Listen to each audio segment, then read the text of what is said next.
to visit there. So my name is Aisha Malone. I am the owner and co-founder of Rose Café. Rose Cafe is a reading cafe that we're trying to bring to the Roseland community area, which I live. Roseland, compared to other communities in Chicago, we lack some resources. One of the resources that we lack is literacy things, books, places where people who have talent in arts have nowhere to go to exploit it. So what we decided to do during the Black Revolution was bring something to the community that could help aid into what we don't have, which is books. So we decided to, as educators, pass out free books in the neighborhood. It started with free books. Then we like, let's open up a cafe and let's have a space where people could come and congregate and come together so that our community, you can see in my community, is more than what it looks like. We also have people who read. We also have people who, want to come together on a positive note to do things in the neighborhood. Rebecca is going to kind of talk about some of the things we've done to aid in that process and what some of the things we're going to do. So hi everyone, my name is Rebecca. I'm the co-founder and creative director at Rose Cafe. And before this, I was a teacher with Aisha for 3 years. And so this kind of how we got this journey started is we both are really passionate about literacy and reading and bringing that back to the community. And like she said, some of the ways that we've done that is by giving out books to the community. We've passed out around 5,000 donated books since last July.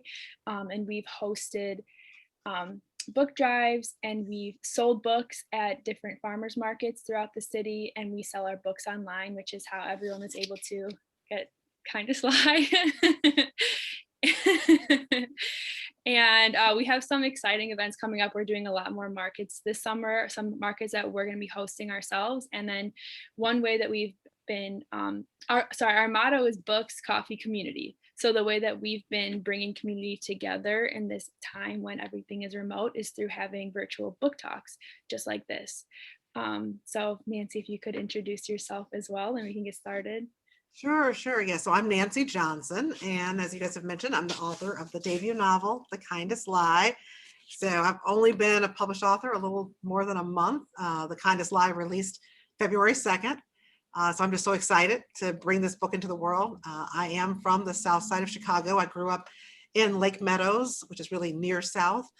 And I've always loved reading. I like to say that I've been reading since I was 6 years old.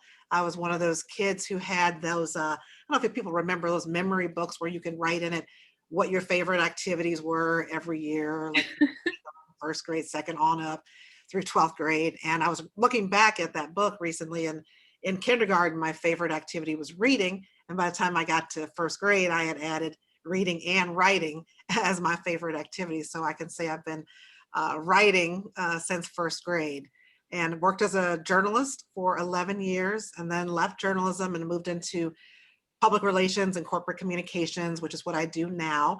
But I also obviously write as well on the side. So I really have 2 jobs now. And so, yeah, it's just exciting to bring this book into the world, because when I was growing up on the South Side in school, I didn't see characters who looked like me on the page. I didn't see my life, myself, my experience reflected on the page. And so it's this enormous honor and privilege to be able to write a book where I can present characters who look like me and hopefully have readers connect with those characters. That kind of answers our first question. I was going to ask you what your inspiration was for writing the book. Yeah. Well, I still can give you the inspiration for this particular novel. So I was inspired by events from 2008 when Obama was elected president. It was a bittersweet time for me personally. My father was diagnosed with stage 4 lung cancer that year. And he was so interested in voting in that particular election, and was voting in every election really. But that one, of course, was very meaningful, the presidential election that year in November of 2008. And I remember him being in the hospital in October of '08. And you know how the doctors ask you questions to see how lucid you are. So the doctor will ask, what's the day of the week? What month are we in? And the doctor asked my father, who's the president of the United States? And this was in October. And in this croaky voice, he said, Barack Obama. And the doctor's like, not yet, not yet. And I convinced my father and my mother to vote early, which they both did in October. And so by election day, my father was bedridden, and then he died 2 weeks after the election. But I'd like to say that this was a man who survived World War II and the Great Depression and Jim Crow, and he cast the last vote of his life for America's first Black president. And so it was a time of hope for not just for my family, but for so many. It didn't matter what your racial background was or your political persuasion. But at the same time, I was hearing people say we are now post-racial because we've got a Black president. And I knew that was not the case. And all I had to do was look at my social media feed to see the division between Black and white. And so that's what inspired me to write a story that explored this divide between Black and white at a time of economic anxiety. And that's where the characters of Ruth and Midnight were born. So I kind of wanted to talk to you about the title. Yeah. In the story, there were a couple of episodes where the truth wasn't being told. We had a couple of things in there from the grandma, from Ruth being disloyal to her husband, to what Midnight was saying to what's the boy name? Corey, his friend. What he was saying to Corey. But then I was wondering, like, in the end, it kind of, some of those things that was not true helped situations. Yeah. So I was wondering where you were going with the Kindest Lie as a title. Are you somewhere in that saying like sometimes lies are kind enough where they are necessary?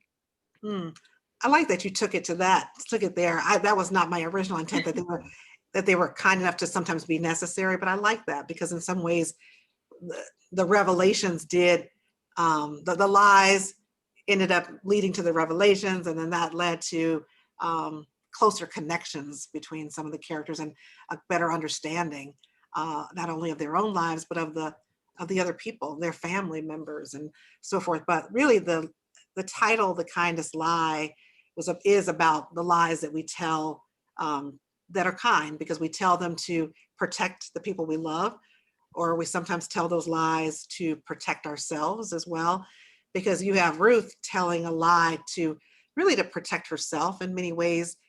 She believes that she can be separated from her past and from this child that she had when she was just a teenager. And also you have, like you mentioned, Mama, who's the grandmother in the book. She certainly tells kind lies because she's withheld a lot of things over the years from both her granddaughter and her grandson because she believed it would give them a better life. And she thought she was doing it for the right reasons. And then on a macro level, I think of the kindest lie being the lies that America has told itself about how honorable and decent it is when it has not been, particularly to marginalized people and communities. And so that's where that all comes in, for sure. So when we were reading this, so Aisha and I always talk about the book after we read it and just compare notes, whatever. And so it's making me think about, with these two different characters, how you wanted a white person to read this book versus a Black person, and if the reading is differently naturally, or if you intended it to be that way. Yeah, that's so interesting. I was very intentional with these two characters and what I wanted to show about race and class. But I did see both Black and white, and people reading the book. I have had people ask me, was this written more for the white gaze, in terms of white people kind of understanding.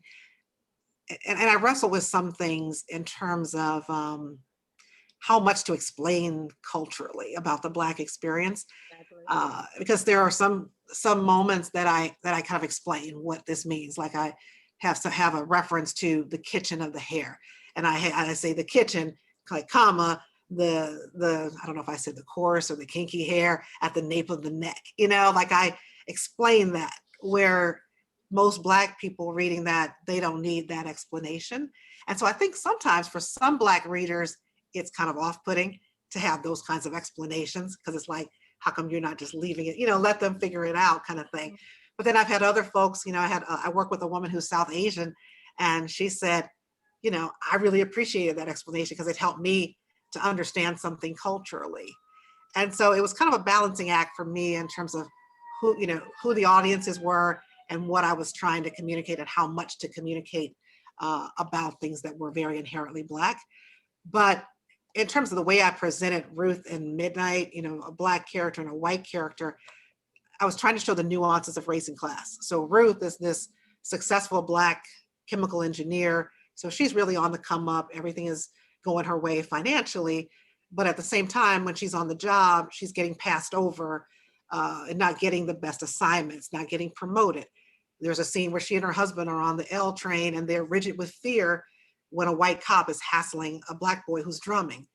And so that shows that even though she is in this higher socioeconomic strata, she's still a Black woman in America and is still facing racism. So that was important for me to show. And on the other end of the spectrum, we have Midnight, this young white boy who's very poor. He's struggling financially. His father has just lost his job at the auto plant. His grandmother is struggling to keep the shop she owns afloat. So he's not doing that great economically. However, as you'll see in the book, when you read it, he's able to move through the streets of the town, Ganton, Indiana, a lot more freely than his Black and brown friends can. So I love Midnight. I love, Yeah. but as I was reading, I wanted to know how important was it to have Midnight to be a white kid? Yeah. So yeah, some people ask me in interviews, what was the biggest change in the book from when I first started writing it to how it ended up. In my very first draft of this book, in the first 4 or 5 chapters, Midnight was Black. So I originally started writing this book with Midnight being Black, but I was still going to be doing the same kind of book. And Ruth was going to, be trying to find the child that she walked away from 11 years ago, but she was going to befriend this Black boy along the way. And that was Midnight. And so that's the way I started writing it. Like I said, I got maybe about 5 chapters into it. And then I decided that I wanted to make a change because since my intention had been to show this divide between Black and white, particularly at the time of Obama's election and, going from that time of great hope that was palpable to showing what it looks like when you've lost some of that hope. And because I was interested in that, I thought it's going to be a richer book if I could have Midnight be white. And that way it opens up my ability to explore his family and get inside the heads of some of these white people in this town. And what is it that they're trying to say and what's the interplay with the Black community. And so with those 2 point of view characters being so different, I just thought that would add something to the story. I want to go back to something that you mentioned about Ruth's job. Yeah. So, one quote from the book is Ruth's grandpa said to her, "A man's got to take pride in his work. Do a good job, do right by the company, and the company will do right by you." And I thought that was so interesting that he said that to her because she did work as hard as she could, but still she saw people get passed over her. I would hope we could talk about that. Yeah, that's true. And I think that what Papa was saying there is it's kind of that old school mentality, I think, about, it's that idea, which we don't hear as much anymore from people, no matter what your race is, but it's that idea of being like a company man, and the company man is the person who, you do what they tell you to do. You do what you got to do to get the job done. You don't make any waves. You just do what you're supposed to do, and things that will hopefully work out for you if you just work hard. But I wanted to show that was that mentality that he had, but yet you look at somebody like Ruth, and like you said, she's doing all the things that she can do. She's prepared herself as well as anybody could. She has a degree from Yale, an Ivy League top institution, yet, the racism is still pervasive. And sometimes it doesn't matter how hard you're working, you're still going to be confronted with racism because you're still Black in America. And it doesn't mean that you shouldn't be working as hard as you are. But, a lot of us grow up, at least that's the way I grew up, with my parents telling me that, that whole saying about you got to work 10 times as hard, as your white counterparts, because you're just judged so differently. Yes. Mm-hmm. Yes. And so in the book also you made a lot of reference to the factory job. And back in the day, you made it seem like it was an honor. Right. And one of the scenes, everybody had been laid off, but they all in the back playing spades. Yeah. So for me, it's like what they don't seem mad that they all had been let off. It had showed like the camaraderie that you get when you have like factory jobs. And for me, when we think about like the work ethic of like some of our people today, I wanted you to kind of compare like how like honorable it was to be able to bring home a check, for your house Yeah. versus the lack of that etiquette that we have in like today's society. They said, yeah, yeah, that's a really good point. I think there was so much, like you said, honor in doing the work, in doing a good job. It was a point of pride for people to do the job. And also, I don't know if you remember, but when Ruth is thinking back about Papa, her grandfather, you know, it was about the hat, the cap that he wore with the name of the company on it. You know what I mean? Like that's a sign. Like nowadays, it's like if you work at, I don't know, if you work at Walmart or wherever you might work, it's not like you're going to be kind of walking around probably outside of work sporting those colors like, yes, I'm so proud to work here at Walmart, and you know what I mean? But wherever it is you work, or if it's IBM, you're probably not going to be, sporting that constantly to say, this is where I work. But there was just this pride, I think, in this kind of a factory job that it's so much of your identity is wrapped up in where you work and in the product of what you're able to do and to produce, and also how you're able to provide for your family. Mm-hmm. That's a big part of that. And so, yeah, it was just a point of pride, I think, for them. And then, of course, they're upset that they've lost their jobs, and Eli, Ruth's brother, spending way too much time at the bar. But there is that camaraderie, and it's like this is family. You know what I mean? There was definitely that family feel, and that's why you had them playing spades. And as much as you had the racial divisions, there was also some connections, between the races too. People who had worked together on the line, the factory line, and the production line, and that's how Ruth's grandfather and Midnight's grandfather, they had been friends, and that's why Ruth's grandmother Lena and I'm sorry, Ruth's grandmother Mama, and then Midnight's grandmother Lena, how they became somewhat friendly too, and so it shows some of that working together. It can kind of bridge the divide between the races, but yet when there's that economic anxiety, it just exacerbates the racial tensions. And like you said, Aisha, today I don't see that same kind of pride. I mean, I think some people have it, but it's not at that same level of pride in where you work. Yeah, I agree. Mm-hmm. So going off what you're saying with the friendships between the grandparents and the children, we were thinking a lot about the friendship between Midnight and Corey. And to talk, another quote that really struck me was when they were having an argument with the gas station owner. The kids were, just for some context, the Corey is black and Midnight is white, and they were just playing outside this gas station, and Corey, the black kid, was getting yelled at. And after, Midnight was thinking to himself, and he said, "None of this made sense to Midnight. Corey overreacted whenever he thought he might get in trouble at home or school or anywhere."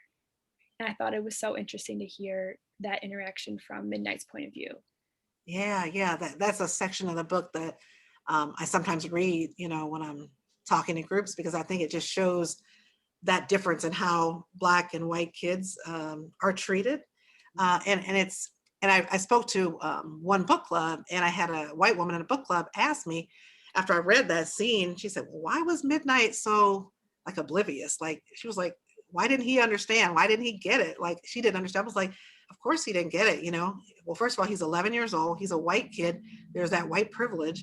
When you're white in America, you don't have to understand that. And at that age, most white parents are not talking to their kids. And I asked, this was an all white group I was talking to. I was like, how many of you have talked to your children about the differences in the way black and brown children are treated by these, figures, whether it be the police or some other authority figure who happens to be white, and they had to admit that they haven't really had those conversations with their young children. And so I think it's realistic that Midnight really was oblivious. He didn't know what was going on. To him, it's like, why didn't you say something? You weren't in the wrong. Like, come on.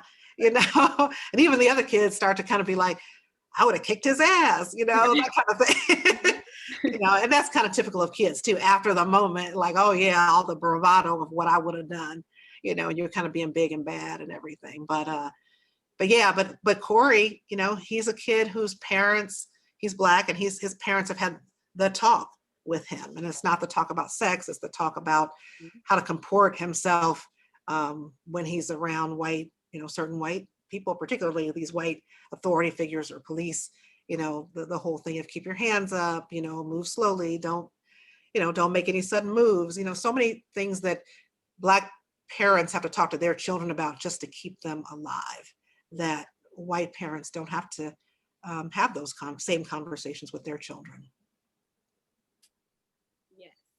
Um, yeah. In the book, in the beginning of the book, you kind of talked about like the name Eli and also the name Ruth, and you said like Mom and them was super intentional about giving them those names because they were biblical, they were strong. Mm-hmm. Also in the book, Ruth had an incident with her grandfather where she said that Mama treated Eli and Ruth different. Eli could do no wrong, but one day she was helping Papa. He asked her to do something, and he spilled something, and then Mama just went off on Ruth. Mm-hmm. I wanted you to kind of talk about like, you know, like parenting and affirmations that we give our kids and like how that can trickle into adulthood. Like for her to be a grown woman now and she's still remembering like that one saying, and then you also made sure we knew that they name were intentional. I want to kind of talk about like the intentionality of our words, the intentionality of like adults and like giving kids their name, and how we are giving life to what they possibly could be. Because Yes. didn't Mama like already know what she want Ruth to do? Yeah. And Yeah. Yeah. he kept speaking it into her, but then there was that one incident where she did all that. She kind of went the opposite way, and I Yeah. just wanted to see if you could talk to like your fans about like, you know, like how we, you know, give our Yeah. kids life through what we say to them. Mm-hmm. I think that's so true, Aisha. I'm not a parent, so I don't have the perspective of being a parent, but I do believe that, yeah, we definitely speak that into the lives of children. You know, I think who they become, how they see themselves, their own expectations of themselves are a lot of times dictated by the expectations of the parents, or in this case, the grandparents who are raising Ruth and Eli. And without even, I think that as a young person, you don't even know that that's being poured into you. Like, I mean, I can say just as a child myself, you know, my parents, I don't even remember not knowing that I was going to college. You know, that was just what was, and I think that's probably one reason I, you know, wrote Ruth the way I did, because my parents, and I had older parents too. So, so in that way, it's kind of like Ruth having the grandparents raise her, as I had older parents, and I always knew I was going to college. You know, we talked about that since you know, I was probably like 3 or 4 years old. There was always the expectation, and you know, because people talk like in my family, they talk about when you finish school, and for some people in the family, we finish school, that's high school. For my parents, it was always, you know, college was finishing school. You know, so I just knew this is just the natural progression of things, and I think it's the same thing for Ruth. I mean, from the beginning, they were like, "You're going to be an engineer," you know. And when Ruth was listening to Biggie Smalls, you know, on her boombox or whatever, and you know, they were like, the grandmother was like, you know, you ain't gonna become no engineer. Listen to that booty music, you know.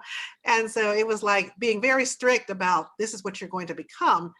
And in some ways, though, Ruth thought Eli was the one who was being favored and being coddled. And I think you see a lot of that in families with sons and daughters, where sons are given a lot, you know, more leeway, more rope, more leash, you know, than daughters are in terms of the way they are brought up.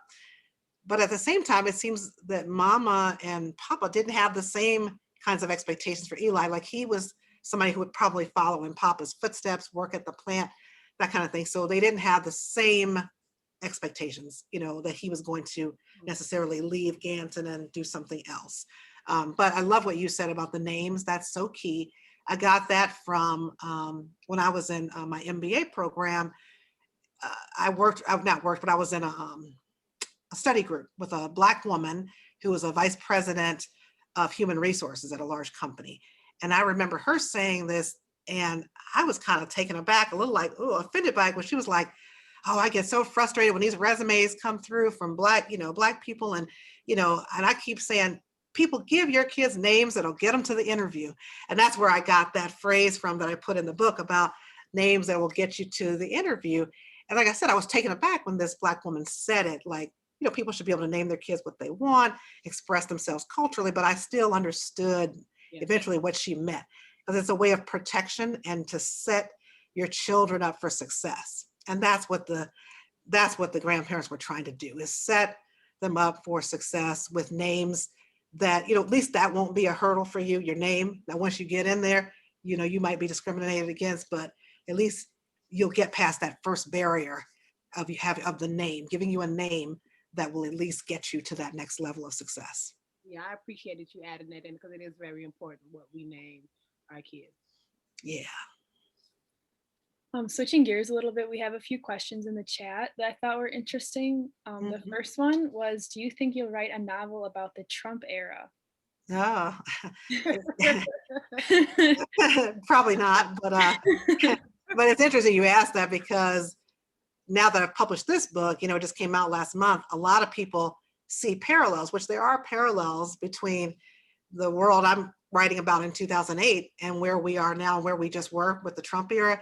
So quite a few people thought that I wrote the book during the Trump years and that it was kind of based on that, because I've had people I've talked with in interviews or in book clubs say that the character of Butch Boyd, Midnight's father, is very Trumpian. That's the way people describe him, as he Trumpian. Definitely would have. Yeah, he would have been wearing that red "Make America Great Again" hat for sure if Trump had been around, at that moment then.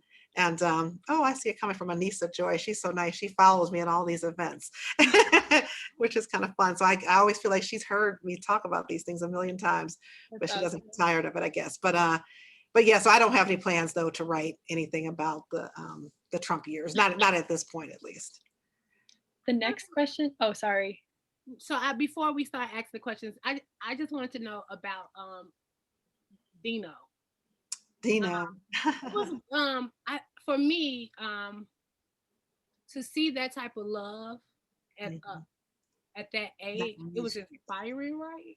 Yeah. I want to know, like, were you intentional with that? Because I don't know, it made me feel like, it's don't give up, look at her and Dino in the kitchen.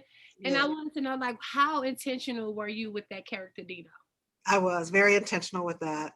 He wasn't in the first few drafts I wrote of this, and I added him in later because I kept thinking of the idea of mama and wanting to create this 78-year-old Black woman. I wanted her to be fully complex, not a villain in this book because of secrets and lies, that she's kept and told and all that.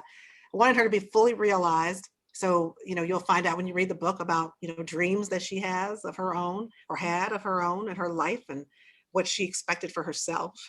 Because a lot of times we only know, I think, our mothers and grandmothers in connection with us. At least that's what I find with my own mother. Like, I don't really, like my mom, like we're so close. And she's now, like I said, I have older parents. My mom is now 86. And she, and so in some ways, as close as we are, I only know her as my mother, in terms of what she can do for me and what, our relationship, mother-daughter. But I don't know that much. I know the kind of work that she did, but I don't know her fully as a woman, And so that's why I thought it was so interesting to add in this character of Dino so that we can see a woman of that age with a love interest, so she's got a full life, including love, and can fall in love again. But it's realistic because she's still kind of embarrassed and a little sheepish about it, as you'll see. Yeah. In a small town America, in a factory town, is, mired in poverty.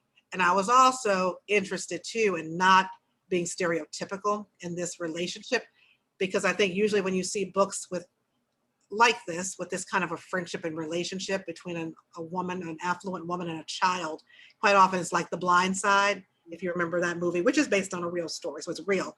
But you often see the affluent white woman who is saving the poor Black kid. And I wanted to flip the script on that. That was another thing with having the black-white dynamic, was flipping the script and having this poor white boy who is really looking to be saved in many ways by this more well-to-do Black woman. I think if we continue to talk, Nancy, we're gonna give this book I know. I know. away. It's because I want to ask you about, the mother making sure she told Ruth about her cousin who had got hung in front of her. Oh, And I don't know if that's a spoiler or that's something fine. That's fine to, I think, to talk about that. because It is a little later in the book, but that's fine. super necessary to because it was supervision. Yeah. That was The lynching scene. yeah. Yeah, So like, I didn't want to say lynching. that's fine. Yeah. What was your question though? I don't know if you wanted to talk about like why you threw that in there. I think the book, I don't know if the book would have had the same flow, but did we have to put that part in about her at 3 years I did it because I wanted to show, and I think it's been impactful for people who have read it because it shows where Mama has come from, and I think that was part of, and the one thing is I want to make sure all the characters have a full kind of story line. And so it's showing her, in her beginnings and what it was like for her and what she had to leave behind and just what the beginning was like for her and what she endured and what she saw and how that has shaped who she is and who she's become and the way she's mothering her grandchildren. So that was the reason for it. Was it too much for you, like too visual for you? It kind of took me back. It took you back. It kind of took me back, and it was just I sat there for a minute when you wrote it. I just sat there like, this stuff really happens. Sometimes Yeah. you try to escape it. You hear Right. because it's repetitive. We know it, but like when you put it in the story, especially when you like in the book and in the story, I'm like, oh man, why you got to put that in there? Yeah. So it was just I wanted to know like what was, and it makes sense that we needed to know Mom's whole story. Yeah. I thought that was an important part of her background and where she's been. Yeah. And that's something that Ruth, in some ways can't really imagine and understand. Yeah. Yeah. Just like we can't fully, you know what I mean? As much as we read about it and see it in movies and yeah. I thought it was interesting for you to bring it back to that, seeing the comparison between what she experienced to what the town is like now, and how like with that backdrop of Obama being president, but these issues still persist. Mm-hmm. Yeah. People call it like a modern day lynching, but I mean, obviously it's not the same, but yeah. I mean, we're still experiencing, so much of that. And it's the legacy of that too. Everything that we are experiencing now, with voter suppression and all the things that this violence that we're seeing, with a white cop kneeling on the neck of a Black man for more than 8 seconds, snuffing the life out of him in front of an audience of people, standing there with cameras, with phones, that's in some ways a parallel to what you see with the lynching and people standing there and watching a Black person's life being taken, So Nancy, it was really good speaking with you. I really enjoyed your book. Thank you. We always ask our authors, do we expect another one? Yes. Yes, we do. I love that. Yeah. So that just got announced, I think like last week. I have a new book coming. I don't know if you missed that already. Missed it, but yeah, it's called People of Means. And so William Morrow, HarperCollins, who's a publisher for The Kindest Lie, has acquired this book as well. So I haven't written it yet though, so I got to write. Yeah, and so it's dual timeline. It's set in 1960 and 1992, and it's following an upper class Black mother and daughter, both of them coming of age at different national moments of racial reckoning. And so the mother is coming of age in 1960 as a student at Fisk University in Nashville, Tennessee. As most know, Fisk is a historically Black university. And then her daughter is coming of age in 1992 in Chicago, but is very heavily influenced by the events in 1992 in LA with the acquittal of those 4 police officers who beat Rodney King. And so both of them are thinking about love and purpose and identity and what they think about resistance at that particular time when they're coming of age. Well, we're Can't wait to read that. Well, I'll have to be back, and well, hopefully, you know, it will be in person at your store, you know, to we talk about that. received that. And just to talk about some of the things we have going on just before we end, because we have surpassed our 30 minutes. But what we do at Rose Cafe, you know, we're an up and coming bookstore. So what we try to do is promote authors. We would love for people to buy their books from us, but we want people to buy the books, period. So this effort is to get people to buy Kindest Lie from us, but also to give you your due recognition and like to have people see, you know, authors that's, you know, from Chicago, the South Side of Chicago, and it you know, just as like you want to see Black characters in books, we want to see them in real life, you know, and this right here gives hope to a lot of young authors, and that's what we want to do. We want to keep this going as far as like you write, you teach people how to write, and that way we keep this language arts thing going, especially in my community where we don't need, it's not even Right. out there. Yes. It's a great mission. I really support the work that you're doing. And so I'm happy to be a part of it. It's exciting. Did you want to talk about anything else, Rebecca? Oh, just that if anybody watching, we have a lot of events coming up. We are partnering and hosting a lot of every Saturday this summer at the 111 Food Hall in Roseland. They have a really great food there. And so we're going to be there every Saturday selling books, as well as highlighting a different small business each week. So you can check our website and Instagram and stuff for details on that, which we're very excited. And then in April, we're also having another book drive in Roseland. We're very And for excited. Juneteenth, I forgot we're having a march. We're marching in Roseland through Michigan. It's a march for just to show the peaceful community in Roseland. So it will be our first orchestrated march, and we're super excited about that. And we would love all that supported Rose Cafe to kind of march with us. So those are some of our upcoming events. And I think we'll end it now. I don't know. It's always bad ending because we want to keep talking. So we never know. No, if there's a way for me to answer other questions for people, I'm happy to do it. I don't know where this will be posted or if we'll capture some of these questions. Because I know there were a few unanswered, and I could always answer them later if necessary. I would appreciate that. Yeah, that would be great. Okay, yeah, let me save these. And then I look forward to your next book. We'll continue to follow you, continue to promote your book. Thank you. And thank you so much for talking with us. We really, really appreciate it. Oh, thank you so much. And thanks everybody for being here and listening for all your great questions. I really appreciate it. Good book. We look forward to the next one. All right. Thank you. Thanks, everybody.